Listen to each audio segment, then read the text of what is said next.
আপনারা জানেন যে আমরা ভোটার তালিকা হালনাগাদ করেছি। 31শে অক্টোবর পর্যন্ত যাদের বয়স 18 বছর হয়েছে তাদেরকে অন্তর্ভুক্ত করে একটা ভোটার তালিকা করা হয়েছে, যেটাতে ইনশাল্লাহ আমরা সামনের দিনগুলো নিয়ে এগিয়ে যাব।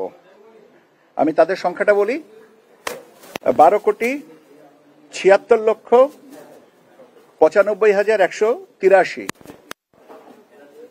12,76,95,183। এই তারিখ পরিবর্তনের কারণে দ্যাট ইজ আমরা যে 2রা মার্চ থেকে যে ফাইনাল করেছিলাম তার থেকে আপনার অ্যাজ অন টুডে যেটা করা হয়েছে, এইটা হচ্ছে আমাদের বৃদ্ধির হার। পুরুষ ভোটারদের বৃদ্ধির হার হচ্ছে 2.29%, আর মহিলা ভোটারদের বৃদ্ধির হার হচ্ছে 4.16%। ঠিক আছে। এখন আপনাদের যদি জানতে চান যে 2রা মার্চ কত ভোটার ছিল, তাদের সংখ্যাটা ছিল হচ্ছে 12,37,32,74। 2রা মার্চ 2025-এ ছিল 12,37,32,74, যেটা আমাদের এখন দাঁড়িয়েছে 12,76,95,183। এই সংখ্যাটা টোটাল সংখ্যাটা বললাম। এখন পুরুষের ভোটারদের সংখ্যা হচ্ছে 6,48,14,907। 6,48,14,907। মহিলা ভোটারদের সংখ্যা হচ্ছে 6,28,79,042। 6,28,79,042। আর হিজরা তৃতীয় হল 1234, 1234। মোট ভোটারটা হচ্ছে 12,76,95,183। ঠিক আছে, ওকে। একটা বিষয় পার্সেন্টের একটা বিষয় দেখলাম মার্চে, এটা আপনাদের পরে না হয় ডেটাটা দিয়ে দেবো সেটা, কেন এখন আর আমার কাছে আছে, কিন্তু এর জন্য হ্যাঁ হ্যাঁ মহিলাদের ক্ষেত্রে আলাদা করে। আমার প্রশ্ন ছিল বলছি, বিগত সময় দেখা যাচ্ছে পুরুষ ভোটারে তো মহিলা কিন্তু আশঙ্কাজনক ভাবে কমে গিয়েছিল। এখন সেটা এবার আমাদের কারণ কি বলে মনে করছেন? কারণ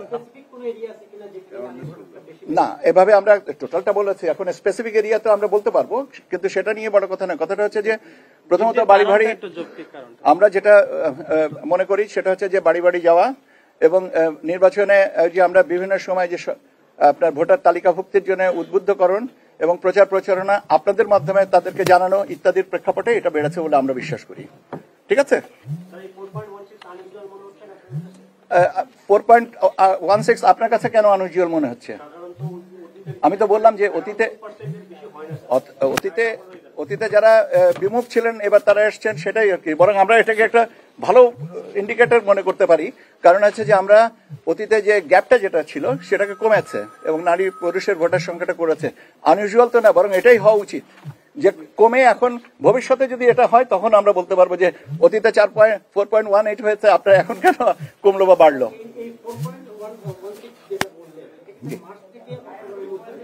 হ্যাঁ, না মার্চ থেকে, ঠিক আছে। আমি আরেকটু আমি সেটুকু শেষ করিনি।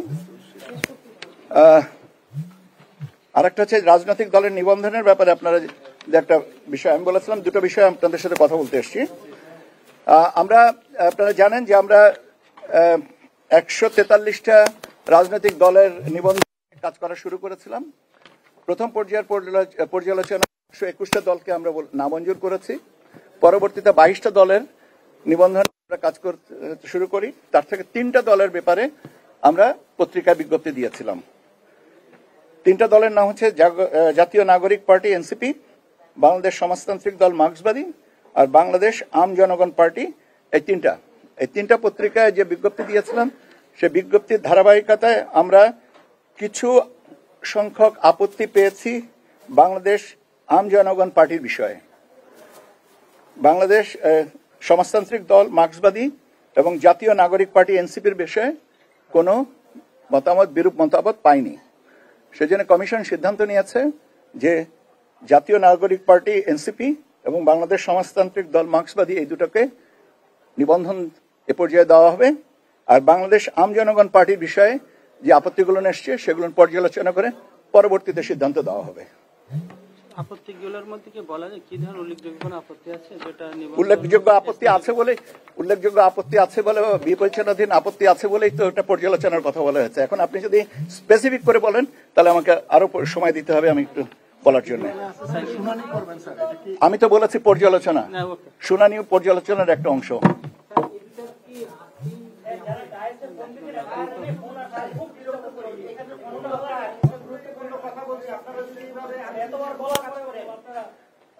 আমার ভাই এটা পর্যালোচনাটা সাথে শুনানি আছে, আরো অনেক কিছু থাকতে পারে, সেটা পর্যায়ক্রমে আপনাদেরকে জানিয়ে দেবো। গেজেট হয়ে গেছে। জি, আমি আমাকে শেষ করার জন্য সুযোগটা তো দিবেন ভাই। এই 14টা দল তারা রিভিউয়ের জন্য আবেদন করেছিলেন। 14টা দলের মধ্যে আমরা লক্ষ্য করেছি যে 7টা দল, যে প্রথম পর্যায়ের নামঞ্জুরকৃত দলের ভিতর থেকে 7টা দল, আর 22টা দলের ভিতর থেকে যাদেরকে নামঞ্জুর করা হয়েছিল তাদের ভিতরে তাদের সংখ্যা হচ্ছে 10টা, তার মধ্যে থেকে 7টা দল। এবং প্রথম পর্যায়ের যে 7টা দল আপনার আবেদন করেছিল, আপিল করেছিল, সে বিষয়ে কমিশনের সিদ্ধান্ত হচ্ছে এই আপিল এ পর্যায়ে বিবেচনা করার কোনো দরকার নেই।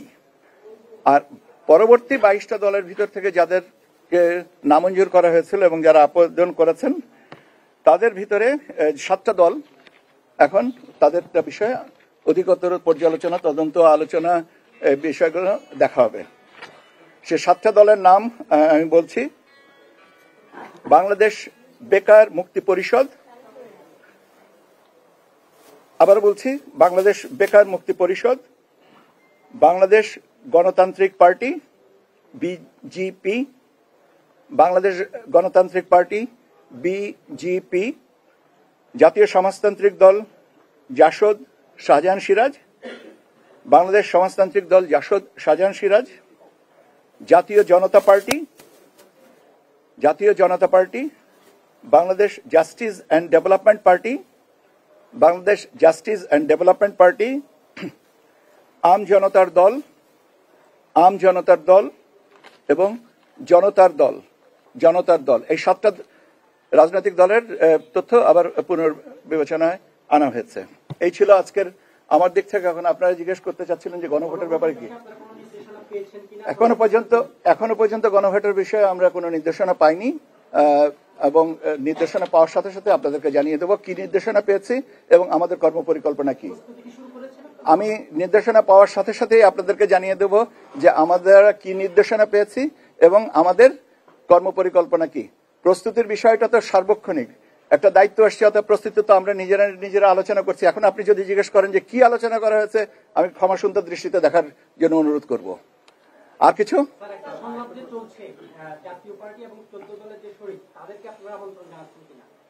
এটাও আপনারা কালকে দেখবেন এবং শেষ হওয়া পর্যন্ত একটু অপেক্ষা করি। কাদেরকে ডেকেছি আর না কাদেরকে ডাকা হচ্ছে না, আপনারা তো লাইভ রিলেই করতেছেন।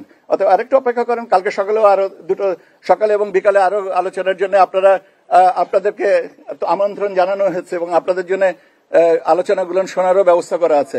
একটু অপেক্ষা করেন, সবকিছু একসাথে বলে দিলে কালকে বলবো কি। আপনাদেরকে অনেক ধন্যবাদ। আচ্ছা,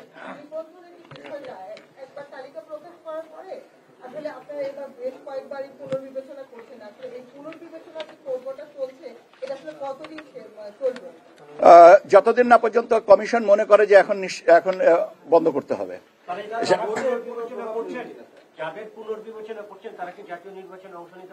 যাদের যদি নিবন্ধন পান তাহলে পারবেন। জাতীয় নির্বাচনে শোনেন, কাট অফ টাইমটা তো এখন বলতে পারছি না। কাট অফ টাইমটা তো বলতে পারবো যখনই আমরা পর্যালোচনাগুলোকে শেষ করা যাবে। এই মুহূর্তে তো বলতে পারছি না। তফসিলের আগে হতে পারে, নাও হতে পারে। আমি আসলে শোনেন, একটা জিনিস কি, অনুমান নির্ভর কথা বলা ঠিক না। আমি অনুমান নির্ভর কথা বলা ঠিক না, কেন আপনারা একটু আগে আমাকে জানতে চেয়েছিলেন যে রাজনৈতিক দলের গেজেট প্রকাশিত কবে হবে। আমি বলেছি গেজেট প্রকাশিত হয়েছে। তার মানে কি, যখন যে তথ্যটা বা তত্ত্বটা আমার কাছে নিশ্চিত, সেটাই আমি বলার পক্ষপাতী। অনুমানের উপরে কোনো কথা বলা অন্ততপক্ষে আমার মনে হয় যে আমার পর্যায় থেকে বলা উচিত না। যদি কথায় যদি নিয়ে কোনো আলোচনা, নির্বাচনের আর মানে তফসিল ঘোষণার আর অল্প কয়েকদিন বাকি, সকল পার্টি তফসিল ঘোষণা করা হবে অল্প কয়েকদিন বাকি, এটা তো আমি নিজে জানি না। আপনাকে অনেক ধন্যবাদ, আপনি এটা আগাম জেনে গেছেন। সব জায়গায় ডিসেম্বরের প্রথম উইকে করা হবে ভাই আজকে পার্টিগুলো স্যার ক্যাম্পেইনে চলে গেছে। এরা যদি শেষের দিকে আইসা পায়, তারা ক্যাম্পেইনে লেভেল প্লেইং ফিল্ডটা পাবে না স্যার।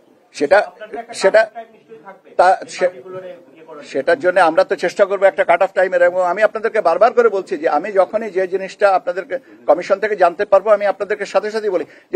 যেমন আপনাদেরকে বললাম, গতকালকে ছিল ভোটার তালিকা ফাইনালাইজ করার ডেট। আজকেই আপনাদের কাছে কথা বলছি। আজকে এখন আমরা সন্ধ্যার সময় আমাদের আউট অফ কান্ট্রি ভোটিং এর ব্যাপারে পোস্টাল ভোট বিডি অ্যাপের লঞ্চিং সেরিমনি আছে। আপনাদেরকে সবাইকে সেখানে আমন্ত্রণ জানানো হয়েছে।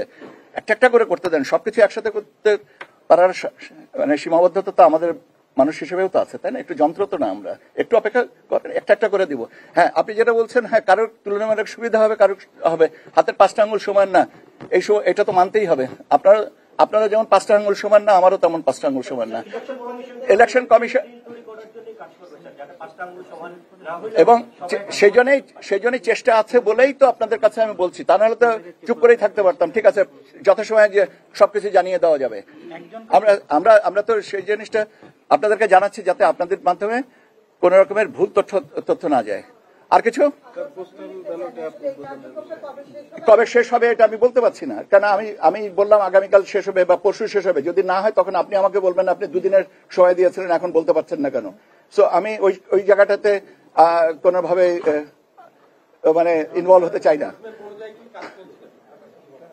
রোডম্যাপ না, আমি বলবো কর্ম পরিকল্পনা। আপনাদের ভাষায় রোডম্যাপ, আমাদের ভাষায় কর্ম পরিকল্পনা। এখন পর্যন্ত দুটো জিনিসে পিছিয়ে ছিলাম। একটা হচ্ছে রাজনৈতিক দলগুলোর সাথে আলোচনা, আর একটা হচ্ছে যে আপনার কি বলে অবজারভার্সদের ফাইনালাইজেশন। মোটামুটি ভাবে ওইগুলো করা হয়েছে এবং ধারাবাহিকভাবে তো আমরা রাজনৈতিক দলগুলোর সাথে আলোচনা করছি। একটু দেরিতে হলেও মোটামুটি ভাবে এগিয়ে নিয়ে আসছি।